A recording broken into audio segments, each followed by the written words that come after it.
May the force be with you, Tabitha Baldy. Hello, friends. It's good to see you. Thanks for being back. It is May the 4th. If you're like me, you're a nerd, and so it's important to support Star Wars Day. Stephen, how are you today? Doing well. Every day we get to do this, I'm good. Ready to roll. I know, and I hope the force will be with all of us today. Tell you what, who is also with us every time we do this, Stephen, is our friends from Albany State. I see Dr. Janice Carthon there. Dr. Carthon, good to see you today. And let's show you just a little bit about uh, Albany State University and their Ed Leadership Program. Give it a look here.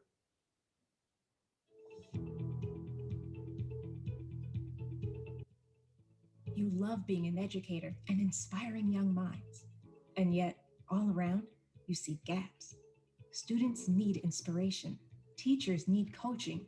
Districts need leadership. Parents and communities need engagement. With the right tools and preparation, you can make a difference as an educational leader to help students thrive, to improve systems, to foster success for districts and communities. Lots of programs can offer you credentials, but what really puts you on the path to make an impact? An educational leadership degree or certificate from Albany State University. Because at ASU, you get so much more. Here you'll gain skills to inspire teachers and staff, learn to implement systemic change, and discover new approaches for data-informed problem solving. You'll learn to engage families and communities, advocate for equity, and improve student outcomes. You'll become the high-impact leader that you want to be and that districts want to hire. All in a nationally recognized program reimagined by educational experts with academic rigor and customized guidance from faculty, mentors, and coaches who are invested in your success. They'll help you reach your goals so you can help others reach theirs. The ASU program combines a year of remote learning with a cohort of supportive peers, plus real-world clinical practice. So you are not just learning, you are leading. Are you ready to make an impact? Learn more about the educational leadership programs at Albany State University and put your passion into practice. I want to thank Albany State University and again, Dr. Janice Carthon, the head of the Ed Leadership Department, and as well as the Wallace Foundation, Debbie Daniels, and their work together to be able to allow Stephen and I this opportunity to bring this to you. And Stephen is at the Peters Group headquarters today. You can see him there. And his shirt is Capture, Inspire, and Teach. And we have been working towards that with throughout this series. We've had superintendents, we've had principals, we've had our librarian, and and she's a principal too, but we had Cicely and Latricia last time. We bring back our counselor friends this time, and we have more than two counselor friends, right, Stephen? But these two are really special, and so we wanted to bring them back again. So we have Rebecca Atkins and Alicia Oglesby, and they are the co-authors of Interrupting Racism, which have my nice little display back there. If you haven't read it, it's really great, and it's something that you may want to reach out and get for. It's not just for counselors, but it's certainly something to support the work of your counselors, and talks about how to incorporate equity and social justice in school counseling. And before we dig in with everything today, Rebecca, Alicia, you wrote the book, and Stephen was just talking to you about it a minute ago, because this could inspire other people out there too. Y'all wrote the book without actually seeing each other in person. So tell us about that. Yes, so the beauty and the power of social media. And I think that school counselors have a pretty healthy presence on Twitter. And so that is originally where Rebecca and I met, and participating in some school counselor conversation around equity and what we thought was best for students in schools, and really the work that we were doing in our respective spaces. And she and I had a lot in common, and we thought in the same ways about social justice in schools. And so I think it was Rebecca's bravery and outgoingness that actually got us to the point where we were having a one-on-one conversation about presenting at a national conference together before having ever met in person. So I mean, it's been a whirlwind since then, but I'm really, just always surprised and honored to share talking space with Rebecca, because we are both fully invested in this work. Rebecca, you want to share any other details about how this came We to make be? a good team. We make a good team. We wrote the book entirely on Google Docs and a lot of texting and DMing back and forth. And I think that it's important to find your people that help you keep going in the hard work of equity in schools. And so if you feel like you don't have those people in your building or even in your district, you can find them anywhere. Alicia lives in DC. I live in North Carolina. So we can be a support for one another, even though we've never worked in the same community. And to that point, so Rebecca is at Wake County Schools, 20,000 students and 120,000. 120. No, wait, I'm sorry, 161,000. Wow. 20,000 employees. That's what I meant. 20,000 employees, 160,000 kids. And so, Rebecca's work takes her into supervising counselors. Is that fair enough to say it that way? I am senior administrator for school counseling. So I have a team. There are 3 senior administrators and a director. So we don't supervise, like fill out evaluations and things like that, because we have about 500 counselors and 4 people in central office to support them. But we oversee the work of school counseling and provide feedback and support to the school level administrators who do supervise the counselors. It doesn't, I don't like the ratio of 500 counselors and 4 people to support them.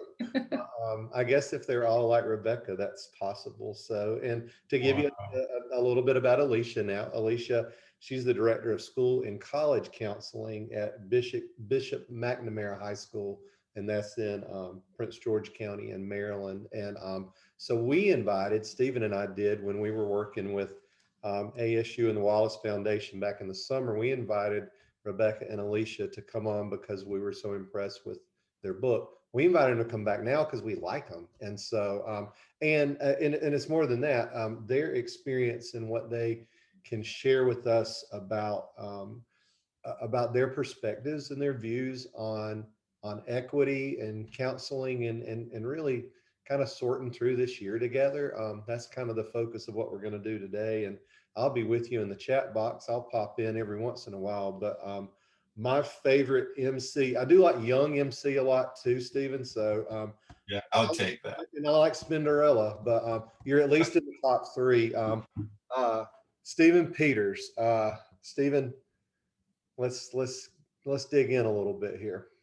Well, I'll tell you what, before we do that, let us give our listening and viewing audience a heads up that there's a storm on Mark's region. There's a bad storm in mine too. If we get cut off, know that Mark and I didn't cut you off, that it was beyond our control, okay? In my last grasp, I'm going to try to make Donna Moss the host. So Donna, yeah, be ready. We go out, don't go anywhere. We're going to try to get back on. So why don't we dig in, Rebecca and Alicia, talking about the changing roles for counselors. When we had our prep meeting the other day, Rebecca gave Mark and I a little dose of reality and a jolt of guilt from our days as principals, right? So let's talk a little bit about the changing roles of school counselors pre-pandemic, and then let's move into what's happened in this past year.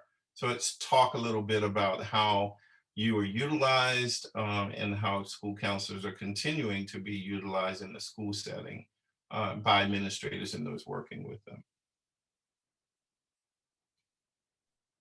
So I think that some people go into school counseling because school counselors, if you are lucky enough to have a team. I come from elementary, so I've been a singleton and I've had a team.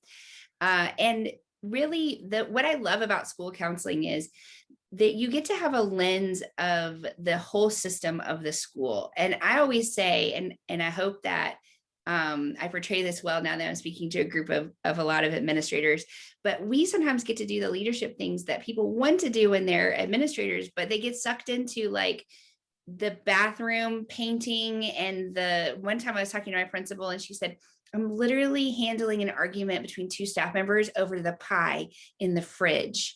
And I just can't. And, you get really pulled into the minutia of running a school, and you don't get to be the leader that, the educational leader of your building in the way that you want to all the time. Right. And I think counselors sometimes get to have this sort of happy place in the middle where we do get to have, that systemic change lens through the whole school. We can be a thought partner with our administrators on supporting all students in the building, but we don't get pulled into that minutia. We get pulled into different minutia, everyone does, right? But I think that when we utilize counselors effectively, counselors can really implement changes that impact not students individually, though that happens too, but the entire student body through systemic change. Okay, Alicia, Yeah. dive in on that, and then I'm going to come back with some questions for both of you based on what you just said. For sure. And I think, to Rebecca's point of school counselors, when we are used effectively and when we're doing when we're fully involved in the role that we are supposed to be in, it is an incredibly exciting role to have and to be a part of students' lives, families' lives in a way where you are part of those leadership team meetings. So you are hearing about policy, you are understanding how the rules of the school are shaped and informed, and you're also working day in and day out with students to see how the system of your school is actually impacting them. So I think being able to see the range of that is really special. And if we are lucky enough to be in school environments where our colleagues understand and respect our roles, then it can be a very powerful but influential role to have as a school counselor. So how's the pandemic changed the narrative or the landscape of what you do and what school counselors do in our schools? So I would start by saying it hasn't necessarily changed. At least in my perspective, the pandemic has exacerbated issues and concerns that I've been aware of for a very long time because, I'm focused on equity issues. I'm focused on systemic barriers for my students.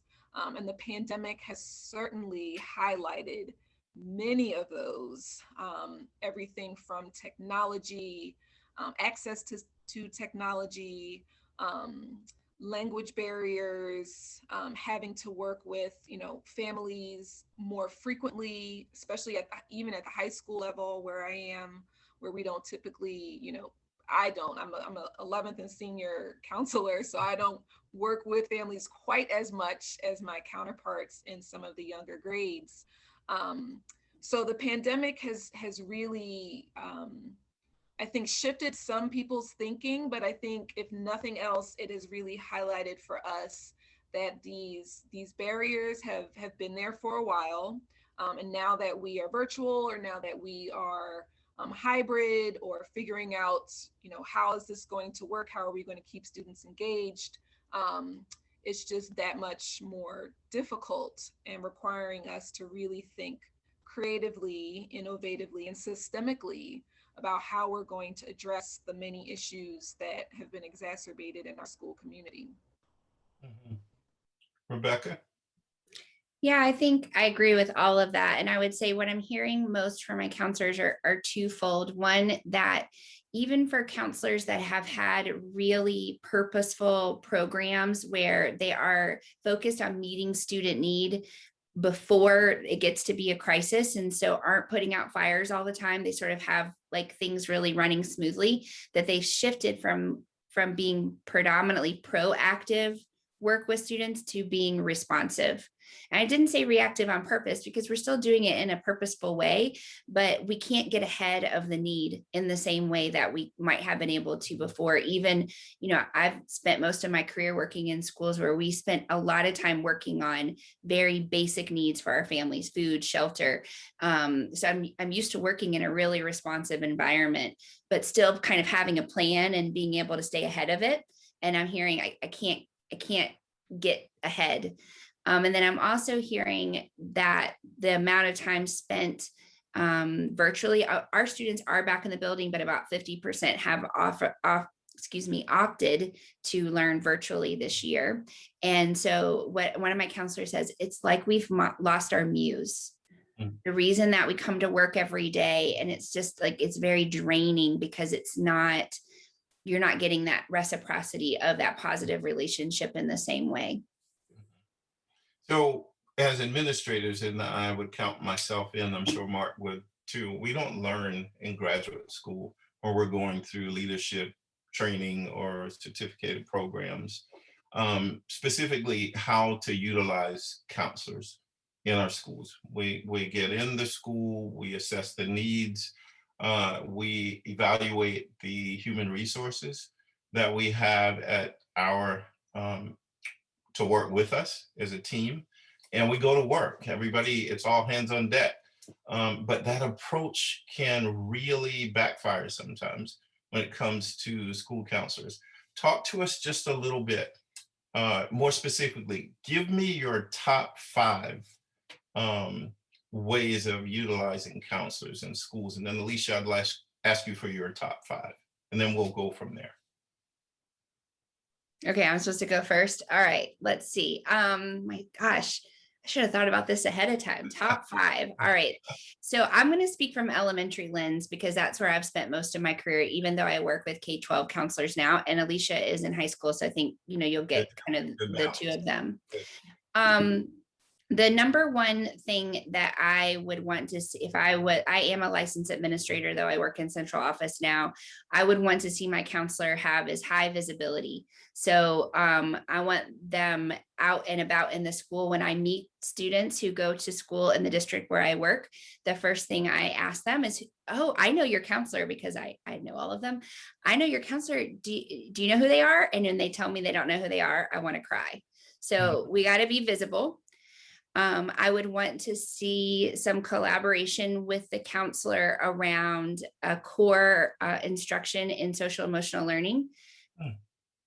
Hopefully not only provided by the counselor. I don't like it when I see counselors being put in the specialist rotation, because you only have in elementary 1, maybe 2. I've heard of 3, but I've never personally experienced that, counselors, licensed school counselors in your building. And so when they're doing things that people who aren't licensed school counselors can do, the first thing I wonder is that the best use of this resource? I would want to see that after I have a really solid plan for core instruction and social emotional learning, that I'm also looking at what does the data tell me around supplemental and intensive interventions for students? How can we support students in being successful learners through small groups, individual counseling, kind of using data to identify student need? And then there's always responsive need. The kid who watched their mom get arrested last night, or their parents got in a huge fight. There needs to be flexibility in their schedule, which is why I don't love the specials thing, or electives, or whatever you call them in your area, art, music, PE type class. Because when we lock our counselors down in a really specific schedule, it makes it hard for them to be able to triage the need every morning. So there's got to be some flexibility in their time. And then I also would want to see counselors building that bridge between home and school by having really great communication with parents not just when there's a need, but all the time. And sometimes this is done in collaboration if you're lucky enough to have a social worker as well. I've often worked in a situation where we had very limited social work support, even though we had a very high student need. And so I was doing a lot of food bank phone calls and calling churches trying to find rent money and things like that. So, hopefully you can kind of work in tandem if you're lucky enough to have a full student support services team. See, that's without rehearsal, without pre-planning, and that is specific snap, snap, snap, snap, snap, right? So not only visible, but also available. I took notes on that because I think people use those interchangeably and they're totally different, right?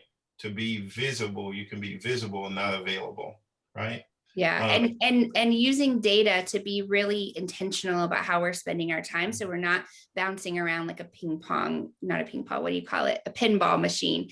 I tell my counselors, if you feel like a pinball machine, let's talk about creating a plan, because we can't only respond. We have to have a proactive plan. It's really hard to do both at first when your need is high, but I promise as you start putting that intentional programming in place, it starts to do this.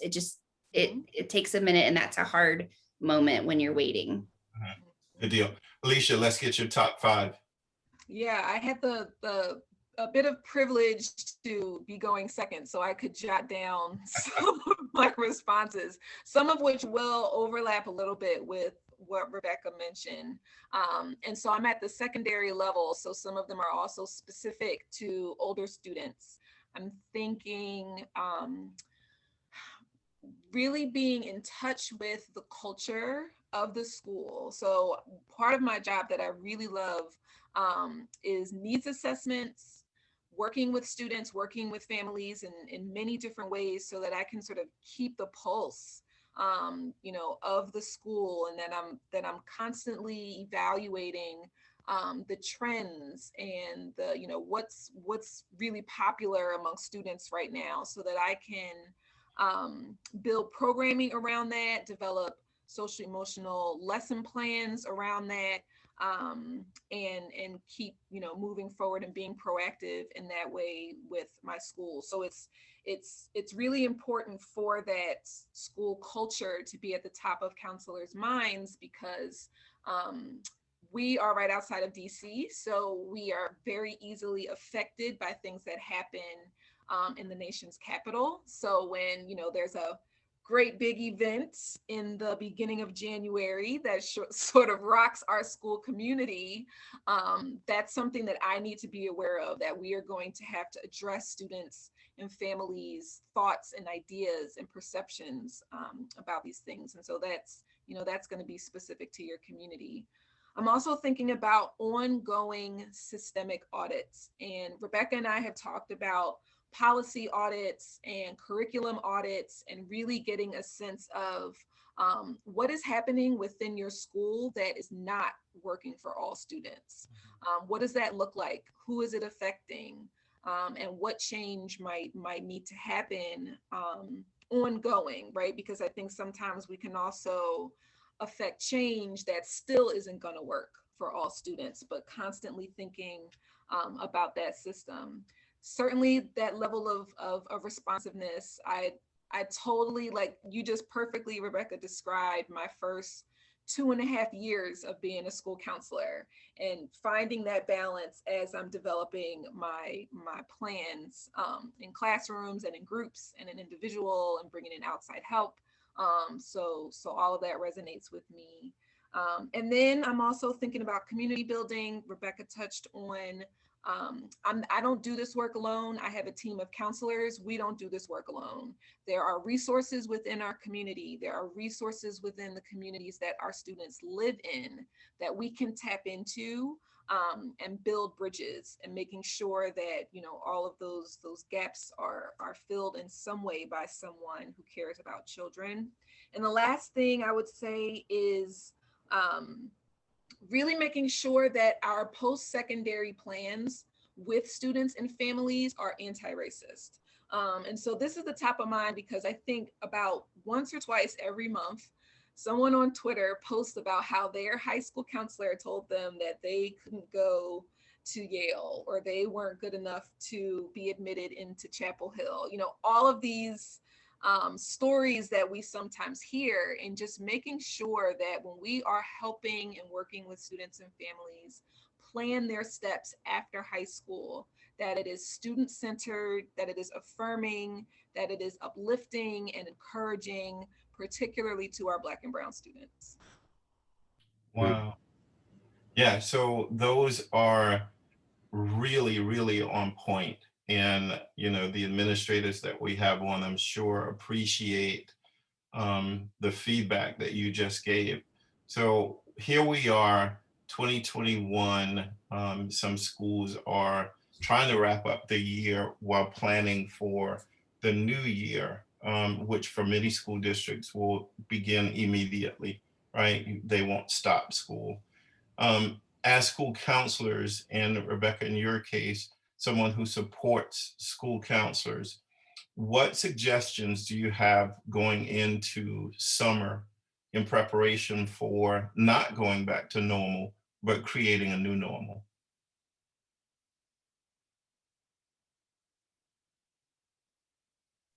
Rest.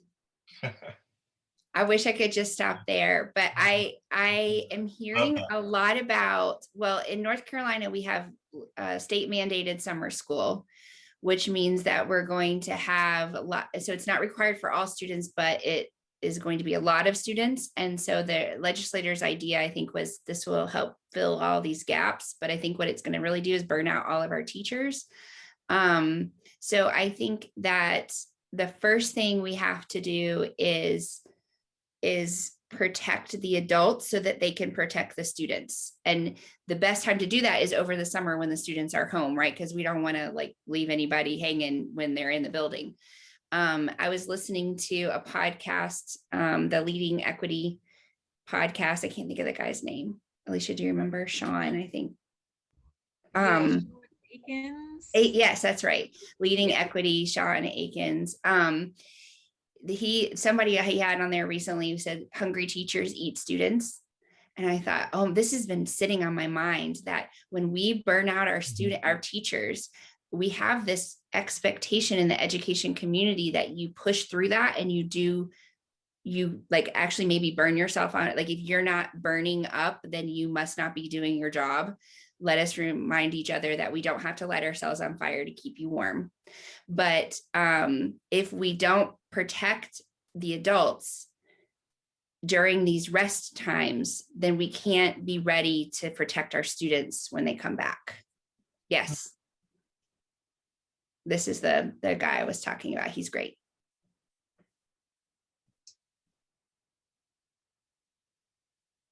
Mark is so quick. He does such a good job and is so resourceful.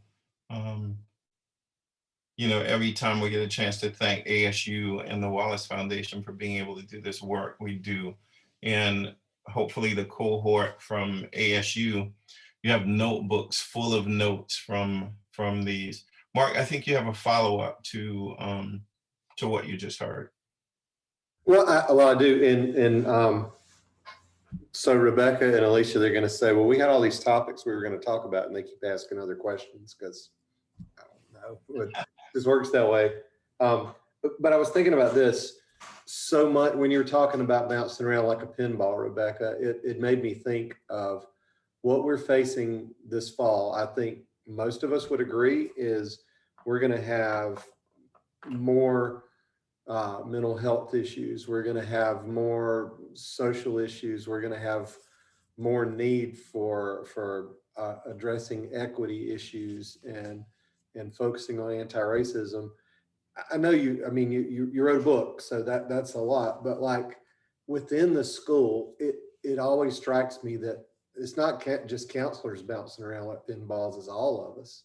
And a lot of people who mean well and have good intentions. And I offer this just from y'all's standpoint, but we have a lot of activity that doesn't turn out to be action. How do we don't have enough people to be wasting, or wasting isn't the right word, but to have a lack of coordination. And while you have the mic, Alicia, Rebecca, like from your viewpoint, like how do we begin to consolidate our resources and our energy and our passion to where we're not just all burning ourselves up, like you said, Rebecca? Yeah, so I definitely think part of it needs to be, and I'm big on this, and it's not part of why I wrote one of the chapters that I did write is because I strongly believe in the power of insight and reflection. And so I think that we as educators and people who work with young people, we can very easily fall into autopilot and just go and do what, you know, we think we were trained to do and respond how we think we were trained to respond, without, you know, like Rebecca mentioned, rest and pause. We have to pause. We have to take a minute to you know, sit with what's happening. If we're not aware of how this time is affecting us, it's going to come out in ways that we might not want it to come out. If we are struggling with a particular plan that we have in place for our school, you know, we really have to feel through and think through what that means for us as educators, what it means on an individual, personal level, think through how that's going to affect our students. So I think it's important to take that pause and to carve out that time, because if we just keep going and going and going, we're going to reinvent processes and procedures and practices that are still harmful, because we're not interrupting it, and we're not interrogating what is going on for us and what is going on for our school community. So I know in my school that pretty much just looks like leadership coming together and saying, these are going to be our 2 hours uninterrupted. Before we get to this 2 hours, I want us to have this amount of time to just sit with these questions or sit with what's happening. And then when we get together, we're going to brainstorm and think through what this actually looks like.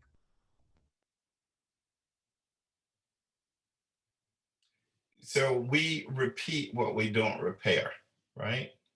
And so this is a wonderful opportunity, along with many other opportunities we have during this pandemic, to really reflect, moments of refinement, I think, for educators everywhere, not just in North Carolina or DC or Georgia, but everywhere.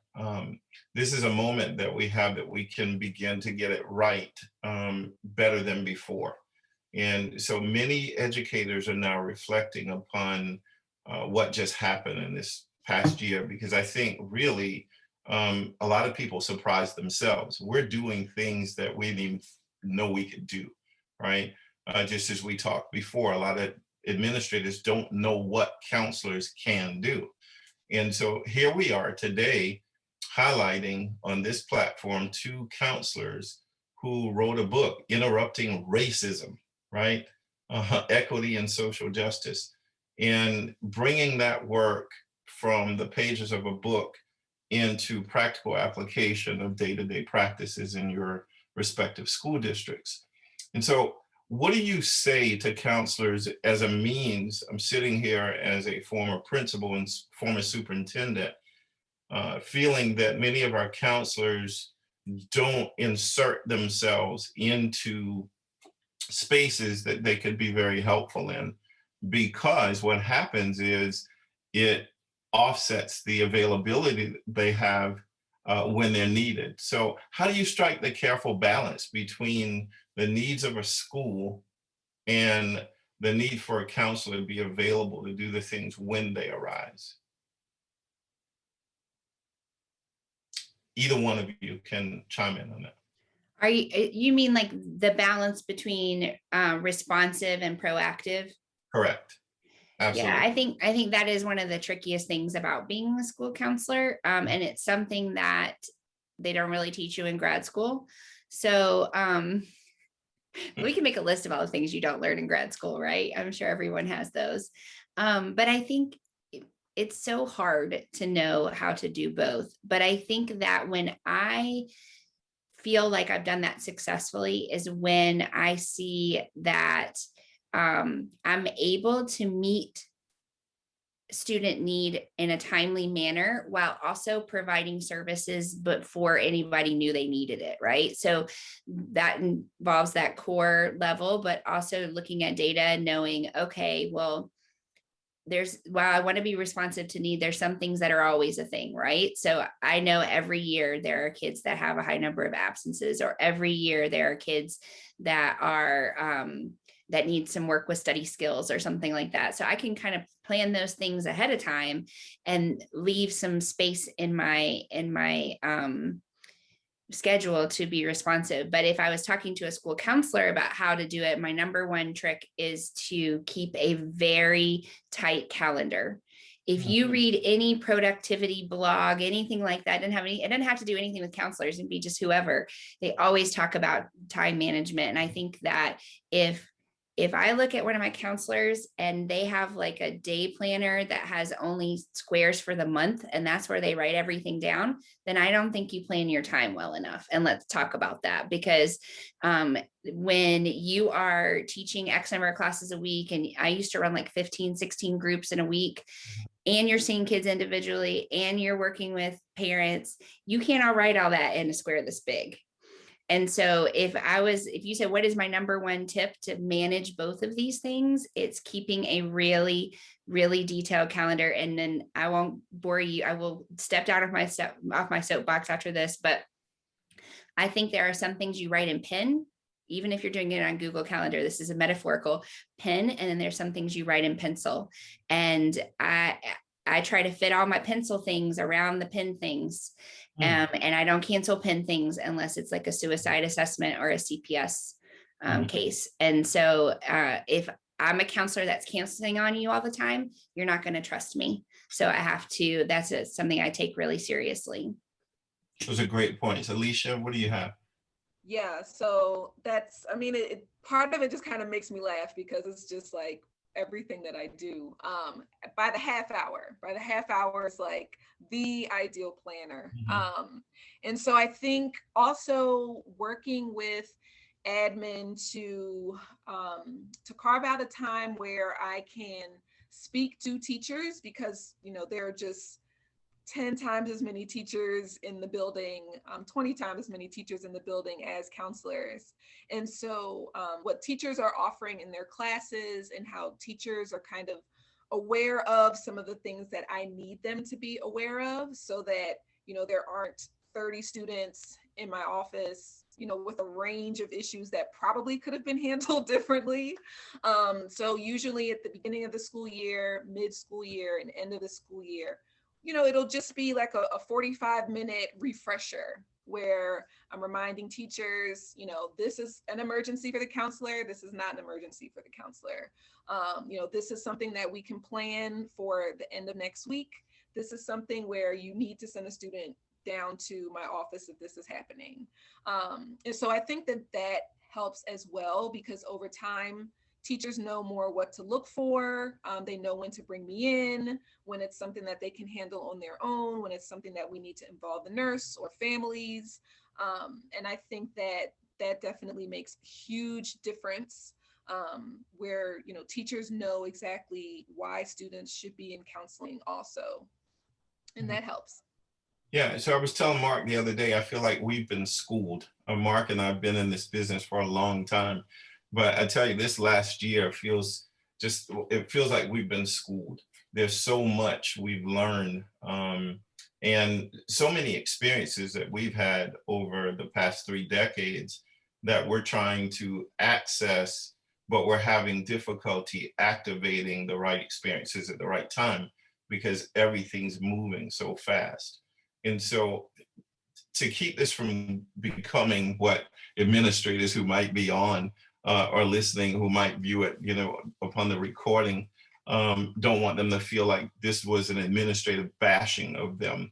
Tell us and talk to us a little bit about what some administrators that you all worked with have done the right way. I mean, who are these great leaders out here, and what are they doing to utilize counselors and facilitate them in a way that truly has great student outcomes? I would love to go first on this because because I have currently a phenomenal principal who's been a principal for a long time in many different settings, public schools, private schools. She's one of the few administrators that I've worked with who was seamlessly can go from a kindergarten class to a 12th grade class and just be developmentally appropriate at every moment, which is something that I could not say that I could do. But I think what has worked really well, I mean, honestly, pre-pandemic, I really felt like, you know, walking down the hall to the next meeting with her, we were like the Avengers because we just tag team and we build off of each other so well. And she trusts me to do a really good job. And so I can come to her and say, I want to do this programming with, you know, 9th and 10th graders, and it needs to be a week long. And she's like, okay, don't go over your budget, but it sounds amazing. Tell me how I can help, right? Or this policy is not it. We got to rewrite it. It's not working. This is what I'm hearing. This is what parents are saying. And she'll take the time out to set aside time to review it, figure it out, and work on it together. So it was really an administrator, a principal who valued and respected my expertise, and was also able to tell me, you know, Alicia, I had an idea for a wellness day that we were planning a couple months ago. And, you know, she was able to give me tough feedback that I probably wouldn't have thought of myself. But I was able to hear because we had that trusting relationship. And so we were able to plan it at a time where, you know, she's thinking in her principal brain, and I didn't quite take it there. And so I'm like, actually, that makes a lot of sense. I didn't think about it in that way. So we were able to plan it at a time when more students could take advantage of the opportunity. And so I think, you know, certainly that trust is important. Certainly that respect of each other's talents is important. Also that honesty and being able to give that feedback in a way where I know she can handle it and she knows that I can handle it. And really just, you know, we both just want an incredible, amazing, supportive school community. And so I think that we trust that that's the end goal in every decision that we make together, and she doesn't leave me out of things and I don't leave her out of things, and that's really important too. Well stated. Thank you. I'm sure she appreciates that. Rebecca, what about you?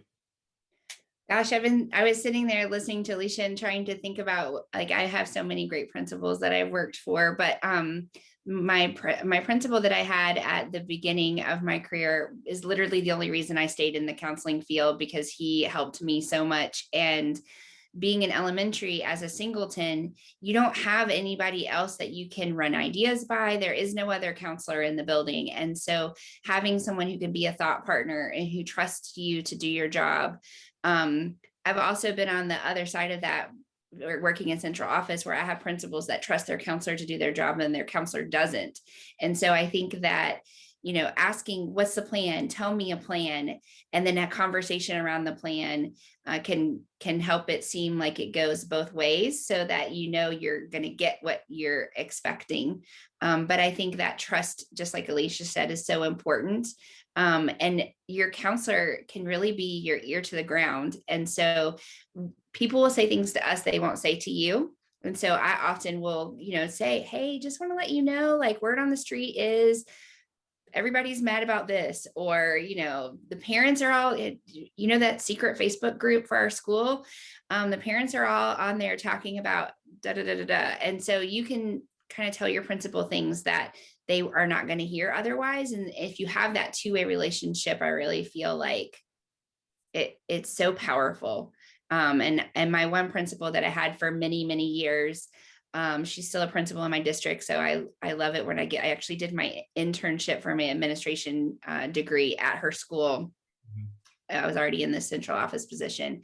And I still feel like I could call her up and be like, I need to talk through this. And she would say, okay, let's do it. I mean, we just have this trust in each other that we're going to have each other's backs. And your counselor, I really think, can be such a huge asset to the administrative team and the other way around. Like, I know I'm a better counselor when I have the support of my principal. Yeah, Rebecca and Alicia, let me jump in real quick, Stephen. So one of the things that I know everyone in administrator land is doing everywhere is they are ramping up for next year, and there's a big pull to like go back to normal. Like there's like that we say that, and people are going to be different, right? I mean, people have changed, and so what is the challenge for our counselors? I know there are a number of challenges, but if you're speaking out there and people are on with us now or watching or listening later, what do administrators and counselors their combined efforts, what do they need to prioritize as we reopen schools in the fall?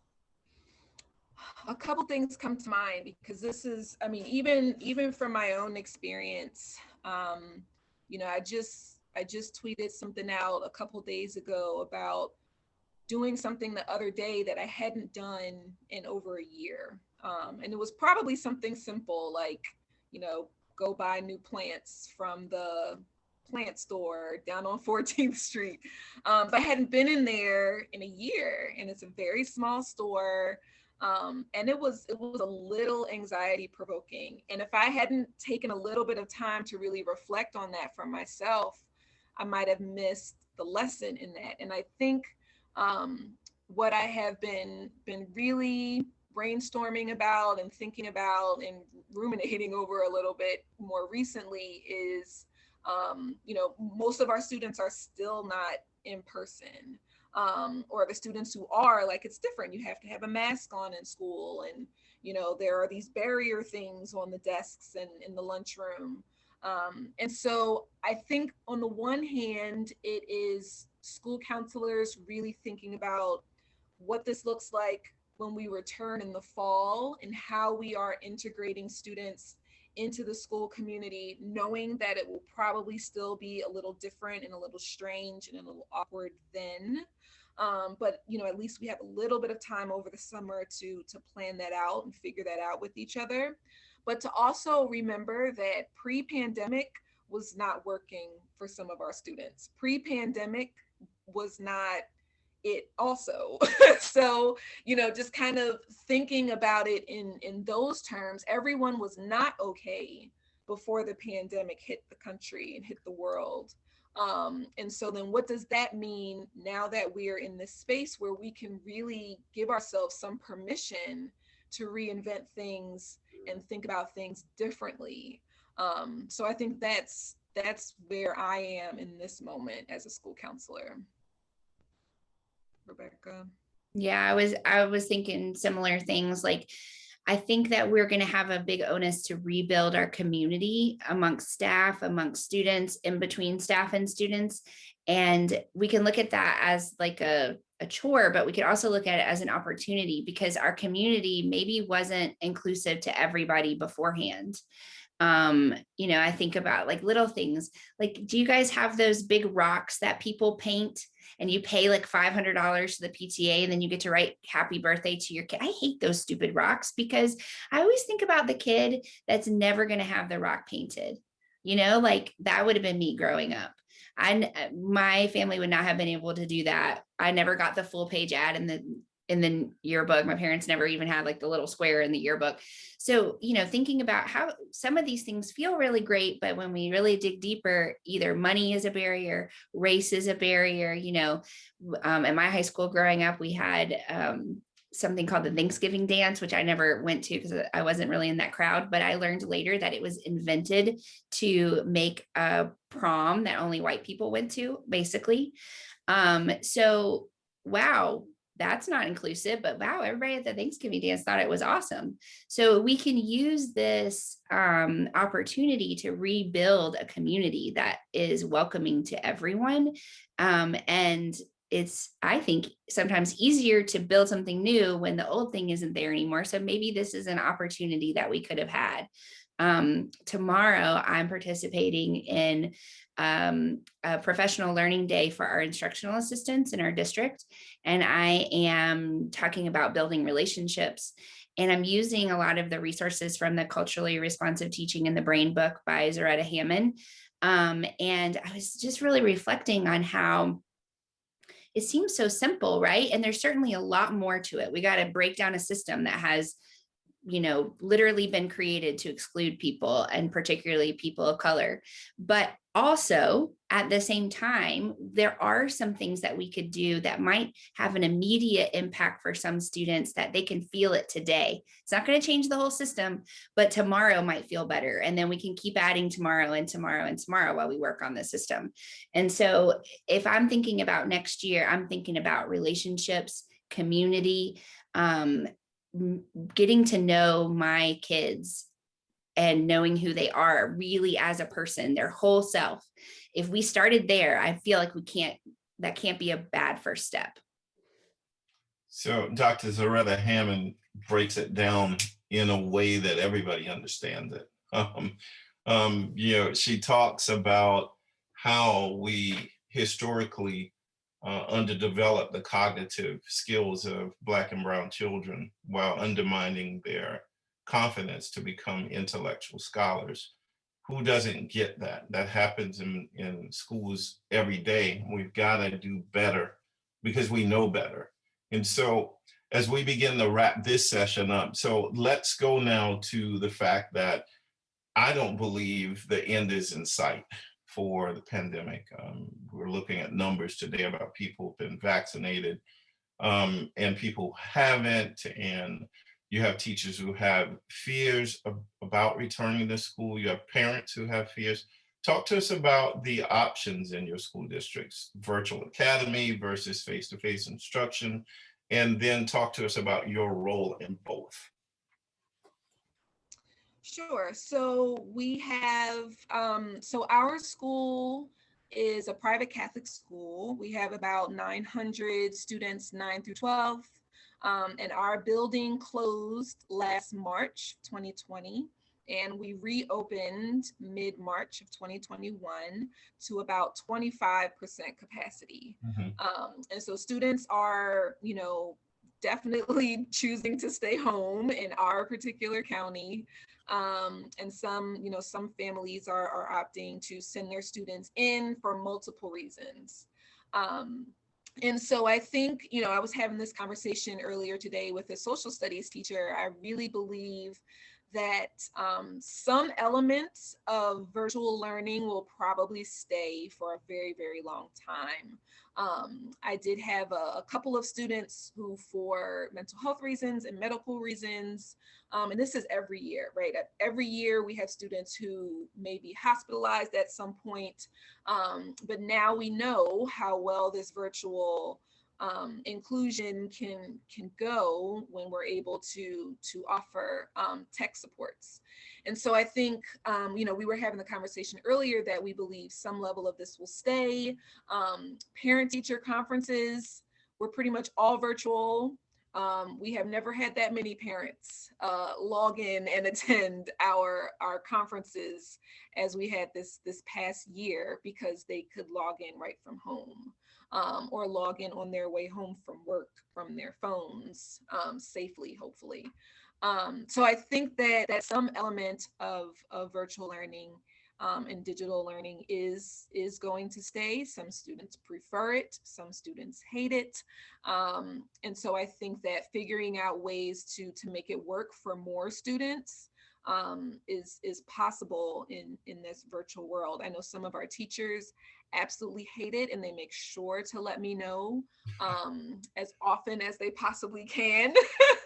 But as a school counselor and as a director of counseling, it's my responsibility to make sure that they understand that this is an equity, this is how we can act on some of our equity issues within the school. And so, even though they don't love the format, this is how some of our students are going to be reached for quite a while now. So we need to keep it in place. Wonderful. What about you, Rebecca, in North Carolina? So in our district, like I said earlier, we're a large district. We have 161,000 students. We have about 50% of our students this year participating virtually. We call it Virtual Academy. They still have their same, like they still belong to their own school. It's not like a separate school. Next year, we are offering Virtual Academy in K through 12, but we are anticipating a much smaller number of students to participate. So, and the difference with next year will be that if you don't participate virtually, your Virtual Academy will be rescinded and then you will be required to come to school. Whereas this year we have kids that aren't participating, but they're also not required to come to school. And so that can be, a challenge for schools to figure out what to do. So I think same with Alicia, we're figuring out right now, how can we keep what's good and not keep what's not working. Even at the central office level, there's been some really cool things that we've been able to do because of Google Meets and things like that. This year, I have equity cohorts for my counselors where they complete activities asynchronously. We have about 115 counselors participating out of our 500, so about 20%. And they participate in learning asynchronously. And then once a month, they get together with their equity cohort, which has about eight-ish counselors in it, and have a meeting together for about an hour to discuss their learning. We could never do that in person because it can take 45 minutes to drive from one side of our district to another. It could take an hour. And so to have a 1 hour meeting once a month, it would take, 3 hours of driving and coordinating and doing all that to do it. It just never would work. So that we get to do that, that works better. But then there's some things that don't work as well, like PLCs. People aren't really, they're not talking two-way. It's not quite working. So I'm ready for those to come back in person, but other things we've been able to do virtually that have really opened some doors we didn't have before. Certainly all about interrupting racism, right?